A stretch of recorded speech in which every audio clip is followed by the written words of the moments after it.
Thank you for clicking on this video, and if you like it, let me know and I'll make more. I definitely wished I had watched a video like this before I went natural, so I hope there's some tips that you guys haven't heard before. Maybe you can learn something new and better prepare you for your natural hair journey.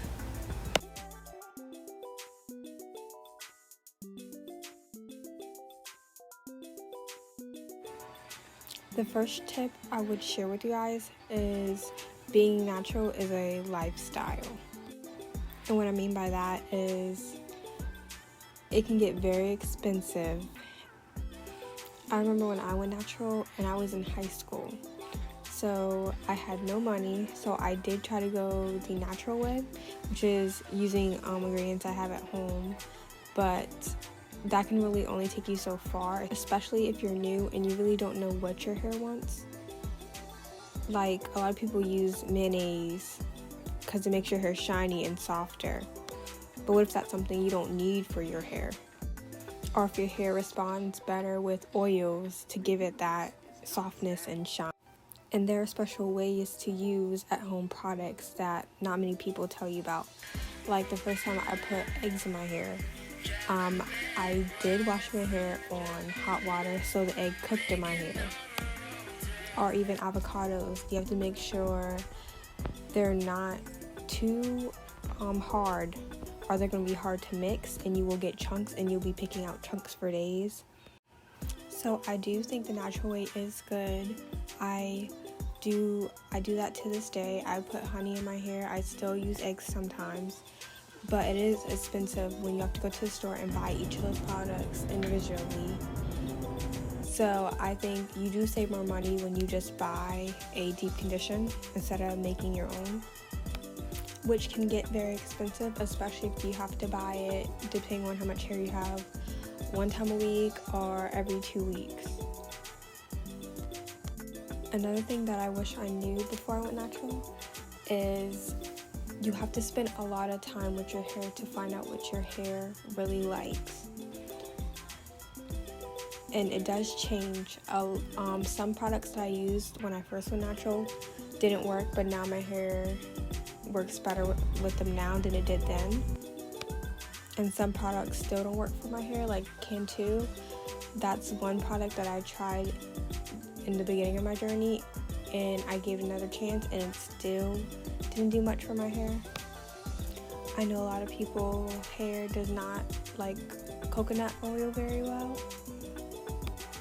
For me, I do put coconut oil on my ends. I believe it helps it look not so split any. It makes it look more smooth when I put coconut oil on my ends, so that's what I do.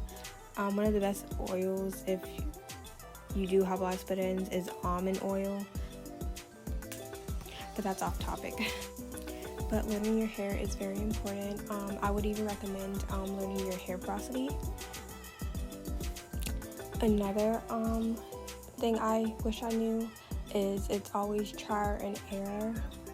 So you really have to try the products and not just go by what somebody says about them, because somebody on YouTube can say, oh, this product was trash, but it might actually work wonders on your hair. And when you really try a product, make sure you try it on clean hair so you can really see the full effect of that product, or even try the whole brand of that product, because a lot of products do not work good together. So you have to really see what works good with what for your hair type.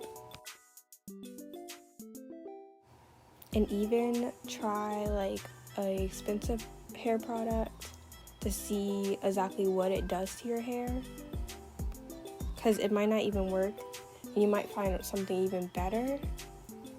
But if you can get your hair to look the best ever, then I think you should spend money on it, just because that means you get more for your buck, in my opinion. But there's always a cheaper way, and nowadays we have so many hair products that you might find one way similar for cheaper. Another thing I wish I knew before going natural is trends can be the end of your hair. So make sure you do your research and you try on a little bit of your hair before you try your whole head. And this is where we're learning about your hair, because if you know your hair will probably work good with a product that's trending, then you should try it. But if you're only trying it because it's trending, and I think you should prepare yourself if it turns out really bad. But honestly, with natural hair, you kind of take that chance anyways, because I'm pretty sure we all have woke up with a hairstyle in mind, and we woke up and the hairstyle looks nothing of what we thought it would look like. So if you're gonna try something that's trending, just make sure you do your research.